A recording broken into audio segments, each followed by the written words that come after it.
Hey everybody, welcome to the Aurora Show. And so I'm going to be starting some series of videos. Really, I want to just start sharing all of my insights and kind of wisdoms on astrology.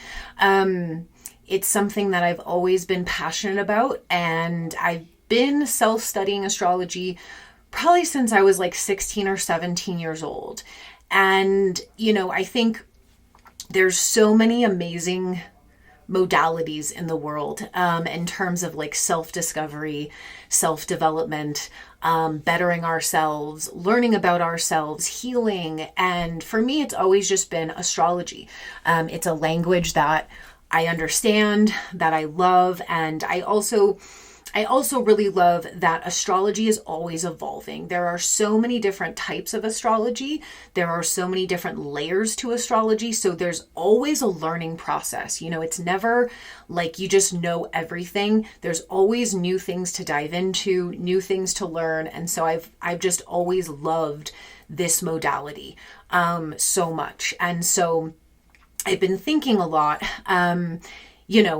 this year is such a big year. And obviously I'll be, talking as we go through the year about all the big astrological events and kind of the big energy shifts, and so for this year, it's a 1 year, it's a fire horse year. We just had the incredible Saturn-Neptune conjunction in Aries. We had the solar eclipse in Aquarius, which links us back to 2018. And there's just so many kind of exciting transits this year and in the coming years that I really, hope that more people use astrology and also learn astrology. It's really great as just to incorporate, I think, into the ascension journey. And not everybody's gonna want to like study astrology and like be an expert at it, but just to kind of learn and have the awareness of your own chart and how that chart is working and how to work with the chart, right? I think that's really important. And so one of the things that I've been thinking a lot about is archetypes, and each of us being, a fractal of source, we are each a very unique archetype. We come with our own gifts and skills. We come with our own challenges and, conditionings and programmings as well. But we all have a very unique archetype. And I've also been thinking a lot about if you guys are familiar with Richard Rudd and his work with the Gene Keys. When he downloaded all of that, and as you read the Gene Key book, that's also another incredible modality that I highly recommend. Just gives such a unique perspective and added layer to kind of the archetypes that we hold. And there's a particular gene key in there, and I forget exactly which one it is off the top of my head, but in that one, Richard Rudd does talk about human archetypes, right? And how eventually the old archetypes that we've kind of lived out for like thousands and thousands and thousands of years, we will eventually move into new archetypes. And I think that's really interesting. There's also another great book out there called Sacred Contracts. And that author really dives into, again, all of the archetypes of kind of the human consciousness, right? Everything from like, the mother archetype, the father archetype, the hero archetype, the victim archetype, the joker archetype, the king and queen archetype. Like, there's all these, myths and legends and lores throughout our like history. And they're all part of the human experience. They're all part of the collective consciousness.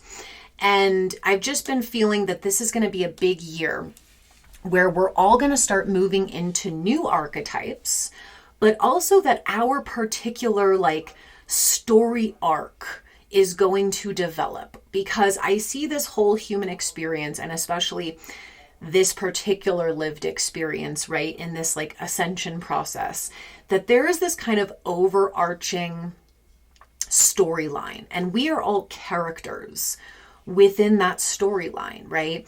And there's lots of different plots and subplots, but we all are characters in this grand story. And so I think this year we might all be finding that we're not only feeling and kind of starting to activate and embody new archetypes, but we are also going to see a lot of new story arcs developing, a lot of different character development. And so I think astrology is one of the greatest ways to kind of look at this, right? And so the first thing about astrology in terms of how you want to go about looking at this in your chart, there's so many different versions of astrology. I know sometimes it's a hot topic in like the astrology community. Everyone's arguing over like which astrology modality is right and correct. I personally think that there is truth in all of them. They're all just from a different lens. They're all valid. They all have something and insight to share, right? I personally have always studied tropical Western astrology. That's just what I'm most drawn to. But, there's sidereal and Vedic and evolutionary astrology and medical astrology. And, there's lots of different types. And so I would say, starting with what you feel most guided to. If you feel the most guided to Vedic, great. If you feel the most guided to like sidereal astrology, great. I just personally have always practiced Western. It's just like what I resonate with the most. And so that's the first thing is I just feel everyone should gravitate towards what resonates for them. Because if it resonates for you, that's what's going to be the most important. The second hot topic in astrology is always Placidus charts versus whole sign charts. Again, I personally have always studied Placidus. That is how I learned. That is still how I practice. That's still how I read charts. However, I do really value whole sign as well because, again, there is truth to both of them. So just quickly, the difference between Placidus and whole sign. And I will be showing you guys examples like with my own birth chart as we go through this process of kind of discovering, right, what your soul's archetype is and your story arc, right? So Placidus, for example, right, is, okay, so me, right, I am a Libra rising and my rising sign or ascendant sign, that's the same thing, is at 16 degrees Libra. So in Placidus, what happens is that they begin your first house, your ascendant sign, at that exact degree. So for me, 16 degrees Libra.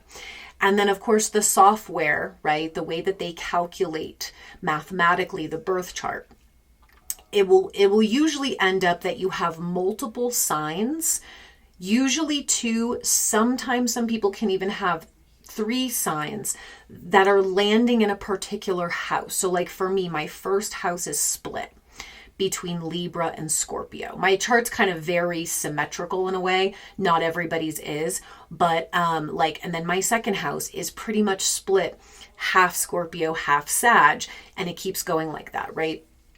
And the reason I always did Placidus was probably just because my Mercury in Virgo is like really wants everything to be exact and precise. And so that's just how I learned. That's what I practice. Because there is an exactness to it, right? And so it plots, for instance, then if you had, like I have my moon, right? 8 degrees Capricorn. Okay. And that falls into my 3rd house in the Placidus chart, based on those calculations of the houses. Now, whole sign works completely differently, right? So if you're a Libra rising, your entire first house will just be Libra. Your entire second house will just be Scorpio. Your entire third house, there's no differentiation of degrees, right? I see the value to that too, though, because archetypally speaking, right, it makes sense in terms because the 12 houses are like a journey. They are the story arc. The story develops as you keep moving through the houses. And so archetypally speaking, Libra risings will have their 7th house, for instance, ruled by Aries. Archetypally, that is correct. And again, it just depends what you resonate with. I would say to look at both Placidus and whole sign, because what can happen, again, for instance, in my chart, in Placidus, I have my moon, my Uranus, and my Neptune all in Capricorn conjunct together in my 3rd house. So I have a 3rd house stellium. In whole sign, all 3 of those move into my 4th house, which is a completely different expression. That it's, that it doesn't just matter what sign the planets are in, what placement they're in. The houses have a huge impact on how those placements express themselves, right? And how that's going to feel and how that's going to affect you. So I do feel it's valid to look at both, okay? Take them into consideration. Now, for some of you, you might not have many placements change houses. For some of you, you might have a lot of placements change houses. And so that's important to note, right? And so that's what I wanted to start with. So what I'm going to be showing you guys as an example is a whole sign chart. Because that is easy to start with. It does make it a bit simpler. And so now I want to talk about the overarching archetype, right? The kind of overall theme of your archetypal blueprint is going to start with looking at the ruler of your chart and its placements. And so this can go, again, in different ways, because this could fall in different houses, depending on Placidus versus whole sign, right? Now, for example, right, I'll just quickly run through the list of rising signs and their ruling planets, because you will have to know this in order to locate this placement, right? So the chart ruler is based on the ascendant sign. So when we look at chart rulers, we're looking at the ascendant sign, what planet rules that ascendant, and then we're looking at where that planet is in the chart. And that is giving you kind of this overarching theme, right? The blueprint, kind of the soul's real essence coming through. And so we'll just go around the wheel.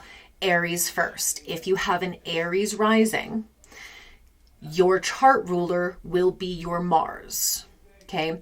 If you are a Taurus rising, your chart ruler is going to be your Venus. If you are a Gemini rising, your chart ruler is going to be your Mercury. If you are a Cancer rising, your chart ruler is going to be your Moon. If you're a Leo rising, your chart ruler is going to be your Sun. If you are a Virgo rising, your chart ruler will also be Mercury. If you're a Libra rising, your chart ruler will also be Venus. You can see some of these signs will share rulerships. If you are a Scorpio rising, this is where, again, we can do hot topics in astrology. Scorpio technically has 2 rulers. Mars is the ancient and original ruler of Scorpio that is shared with Aries. So if you are a Scorpio rising, Mars will be your chart ruler. Now, in modern astrology, because in the last couple of 100 years, we have discovered more planets, right? So like Uranus was discovered in 1781, Neptune was in 1850s, I forget the exact year, and Pluto was 1930. So these are outer planets. These are what we call generational planets. And so there is, again, some discussion on like, should those planets be considered in terms of chart rulership? Again, take what resonates, right? If you look at your Mars, if you're a Scorpio rising and you look at your ruling planet of Mars and you look at Pluto, that might give you additional insight. If you only resonate with the Mars rulership, great, go with that. Sagittarius. If you're a Sagittarius rising, Jupiter is going to be your ruling planet. If you're a Capricorn rising, Saturn is going to be your ruling planet. If you're an Aquarius rising, technically, the modern ruler of Aquarius is Uranus. But again, Uranus was only discovered in 1781. It is more of what we call a generational planet. So you can look at the Uranus placement, but the ancient ruler of Aquarius was also Saturn. So I would look at the Saturn placement. And then finally we have Pisces. If you're a Pisces rising, the ancient ruler of Pisces was also Jupiter. So I would look at the Jupiter and the modern ruler, which is Neptune. Okay. So I hope that all made sense. Now, I have been diving into degree theory, which is more of kind of an ancient astrology thing. Again, not everybody resonates with degree theory. I personally find it fascinating. And the degree theory basically states that every degree within the 30 degrees, right? Or we really go to 29 degrees, in a zodiac sign is also ruled by one of the signs. So for example, I am a 16 degree rising sign, Libra. 16 degrees is a Cancer degree. So it's just another added layer of like the vibe, right? Versus let's say I was like a 25 degree Libra rising. That would be an Aries degree. So it might come off a little bit differently, right? And so this is just layers that I'm looking at. So I just want to share with you guys kind of all the things I'm looking at when I'm looking at a chart and I'm watching the overall archetypal theme. These are all the things that I would look at, right? So let's dive into an example here. Okay, so this is my personal chart. Now, what you'll see is, again, you will see the first house there, right? Starts at 16, and this is my whole sign chart, just to make it easy. My rising sign there, 16 degrees Libra, okay? So that is a Cancer degree, just as a note. And so my ruling planet is Venus, okay? So if you guys are familiar with the symbols, but if not, I'll make it easy. My Venus is in Virgo. Okay, so my Venus in Virgo is my ruling planet. This is the most dominant archetype in my chart. Now, Venus in Virgo is kind of a tough placement. It's not a, Venus doesn't necessarily love being in Virgo. And so I feel that archetypally, Venus in Virgo is very much about being in service to others, right? Virgo is a sign that loves service. Virgo is a sign of precision. Virgo is the cleanser, the healer. Like, think of her as like the green witch. She's very in tune with nature. She's very in tune with the elements. She is focused on the healing and the health and wealth of the body, the healing and the health and wealth of those around her. So Venus in Virgo is a typical placement that likes to be in service. We would say the love language is acts of service here, right? Which is very much my love language. Wanting to cleanse things constantly, wanting to declutter, detoxify, make things simpler, more efficient. These are just, basic interpretations of a Venus in Virgo. Obviously, it depends on lots of other factors. And this is why astrology is so interesting, is that it depends also on, are there any aspects going on to this ruling planet? Meaning, are there conjunctions? Are there squares? Are there oppositions? Right? So for me and my chart, I don't have anything conjunct my Venus in Virgo, meaning I don't have another planet that is close enough to her that they would be forming a conjunction or relationship. So I have no conjunction. I have 0 planets in Pisces, so there's no oppositions there. And a square would happen if there's another sign that's in the same modality, okay? So Virgo is a mutable sign, right? So we would look at the other mutable signs to see if there was a square going on. So we already covered Pisces, mutable sign, but that's an opposition. I don't have any Sagittarius placements. So there's no square from that. I do have my Mars in Gemini, but it's too far away to be making a square. So those are, again, things that we would be taking into consideration, because my Venus is at 25 degrees Virgo and my Mars is at 10 degrees Gemini. So too far away. So actually here, she's a little bit free. She doesn't have anything else kind of creating a relationship or creating any aspects to her. So again, something that we would consider. My Venus is also in the 12th house. So this creates a whole different interpretation. The 12th house is the house of spirit, the subconscious. It's the Pisces house. So we're talking about energy. We're talking about this kind of connection to etherealness, to vibes, right? The 12th house can be very, very intuitive, but it can also be self-sabotaging, because the 12th house is kind of what's hidden.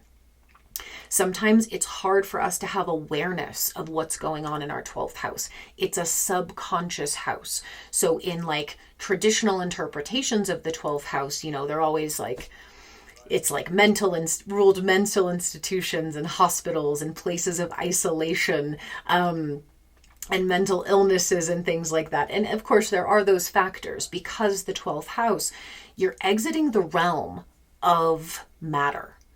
Right? Pisces is not about matter. It's about everything that is living within the consciousness. And that can be your own, that can be collective, right? And so sometimes that realm can be challenging to navigate, right? It's like the dream world.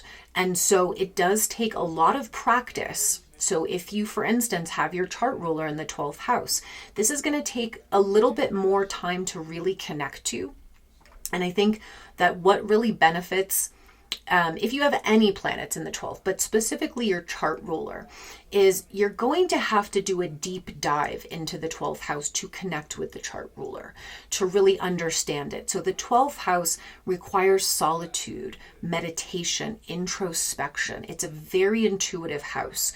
You can really dive into a lot of spiritual growth in the 12th house. There's also a big power to the 12th house, because it does have this connection to all energy, to the collective consciousness.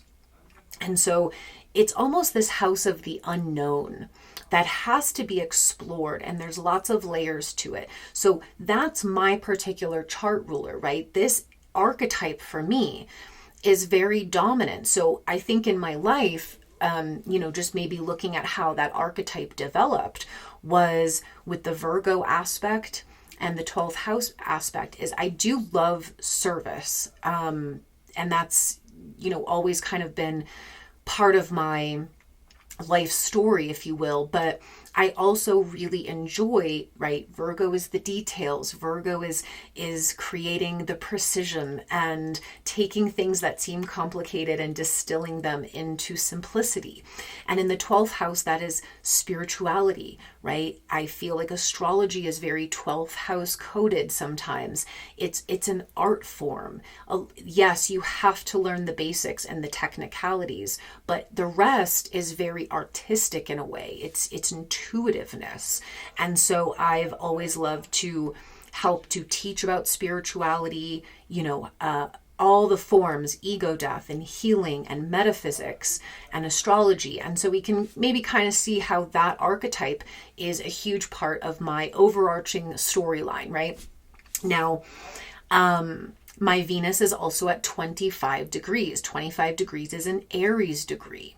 So this gives it a little spice. This gives it a little extra oomph. Again, I'm just throwing in the degree theory because it's something that I love. You don't have to dive deeply into that if it's too much, but I do love to kind of explore that aspect. And it's an Aries degree. So in many ways, I also feel like I've been always passionate about pioneering new ways to engage with spirituality, right? Like Aries likes to pioneer things. Aries is bold. Aries wants to take the path less traveled. I, have always felt that I've wanted and felt guided and inspired to kind of help pave the way for new interpretations of astrological placements. New interpretations of the archetypes of astrology, because I think they're always evolving. I think that they are evolving in the same way that we are evolving. I also feel very kind of fiery and passionate about spiritual work. And that, can be seen in my chart. Now, so this is how you're going to go about starting with just getting the gist, right, of your archetypal blueprint, is locating that chart ruler. And again, for those of you who have rising signs that do have co-rulers, or in the terms of like Aquarius and Pisces, they don't have co-rulers, but they have an ancient ruler and then a modern ruler. Scorpio has co-rulers. So I think it's good to look at both of them. I think that it brings insight. And again, looking at your whole sign and looking at your Placidus is important, because that ruling planet could fall into different houses between those two charts. Again, I feel everyone should go with what resonates for them. I have been diving in more into looking at my whole sign and really taking it into consideration. But I think for the first major part of my life, I really resonated with the Placidus houses. So you can look at both and see what resonates most for you, and that's what I would go with. Now, if you're interested in kind of another layer to this, and again, this is just kind of my excitement in, I think astrology is a storytelling tool, and I'm really excited to kind of do that this year and just use astrology as a storytelling tool, because I feel like it helps us understand ourselves better. It helps us understand the world around us. It helps us understand that in the grand scheme of things, we each are playing a character, and we also don't have to attach to that character. We can always go through the story arc development and the character development, and we can embody and activate new archetypes. And I'll get to that at the end of the video. But if you do want to look at another layer of it, just throwing it out there, I would look at the degree of the ascendant and also look at the ruler of that degree. So again, I'm a 16 degree rising. That is a Cancer degree. So Cancer is ruled by the moon. So if I look at my moon is in Capricorn. Again, in Placidus, falls into the 3rd house. You can see here in my whole sign, it's in the 4th house. And so I feel like that is a really core part of my archetype as well. Like my moon in Capricorn has always felt really strong to me. And so has my Venus in Virgo, right? And I think the important part is you have to look at kind of the shadow and the light of these placements, because that gives you the full picture, right? Like for instance, going back to the Venus and Virgo, right? Like one of the challenges or shadow aspects of Venus and Virgo, right, can be martyrdom, overly self-sacrificing. I did that for a long time. So that was very much part of my archetype as well, that I had to like transform and move out of. Also, sometimes Venus and Virgo could get caught up, or not just Venus and Virgo, but that 12th house especially can get the words today, get caught up in kind of the fantasy or the wishing and the dreaming of something that isn't quite real, that isn't quite tangible. And again, because Venus rules over a few things, our self-worth, our relationships to people, places, and things, our sense of abundance, right? That's all really tied to Venus. So a lot of these shadows, as well as the gifts, tended to come out for me in relationships. I could definitely see how I would self-sacrifice in relationships a lot. I think that I had a tendency to have the rose-colored glasses on and kind of romanticize a relationship that was clearly not right, not functional. And that was just the Venus in the 12th house. Like I wanted it to be, I imagined it in a certain way. and I romanticized it in a way, but it wasn't real. It wasn't what was actually happening, right? So like that's some of the shadows there. I think my self-worth was deeply tied into my service in many ways. Like I felt like if I wasn't helping enough or sacrificing enough, that my self-worth wasn't high. Like, there's a lot to unpack there, but that was kind of my journey with that placement.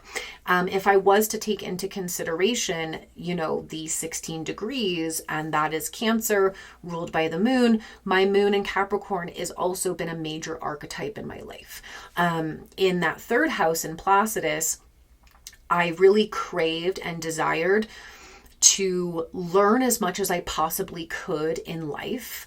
And Capricorn loves to kind of, really get focused and have like something that they can really dive into and work at. Capricorn has that energy. They need to be working. They need to be doing something productive. And so for me, that was school, did so much school in my life.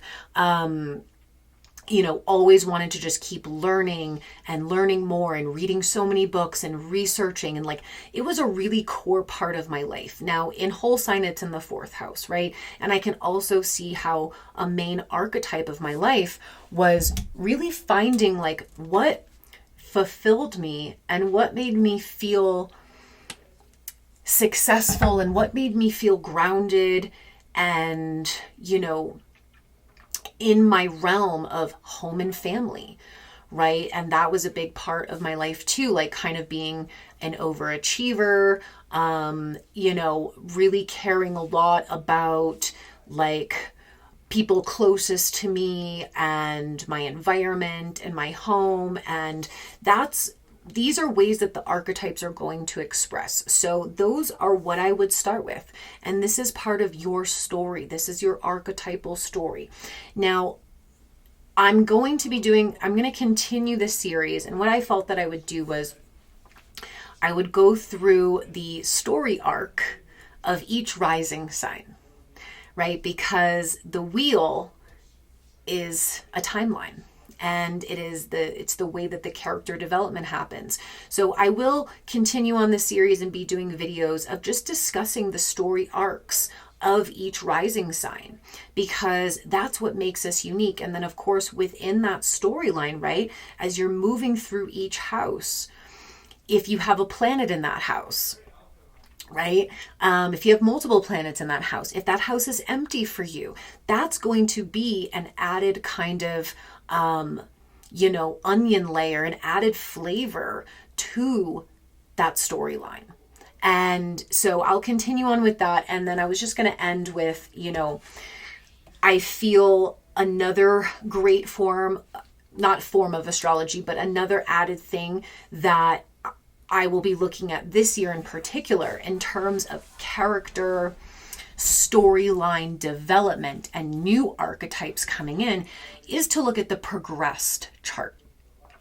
And if you've never looked at progressed charts before, essentially you do have your planets in your birth chart that over time in your life will slowly be shifting.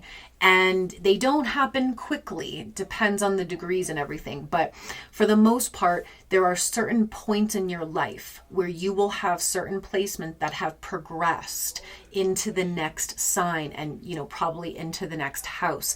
And to me, that is where we unlock new characters, right? It's where we unlock new archetypes. And so that's something I'm going to be looking at this year as well, in terms of like where our progress charts are at, and how that might be a key and an insight as to what we are moving into. Because this year, as I said, is so much about really rebirthing ourselves. It feels like we're in a whole new era. We're rebirthing ourselves. We're starting some sort of new journey, and we can like feel it in our bones. And I feel that this is exciting for not only us individually, but collectively as well. That we are kind of ending one massive timeline and really beginning another. And this is the year where each of us individually, very Aries energy, have to go through this initiation, have to go through this development ourselves. And as each person does, it unlocks the potential for the next person and the next person. And so I think looking at our charts this year and really getting in tune with them is going to be super helpful. So of course, if anybody, needs help with their chart, or if you would like a reading on your chart to understand these archetypes and maybe the character development and all of that, feel free to book a session with me or reach out to me.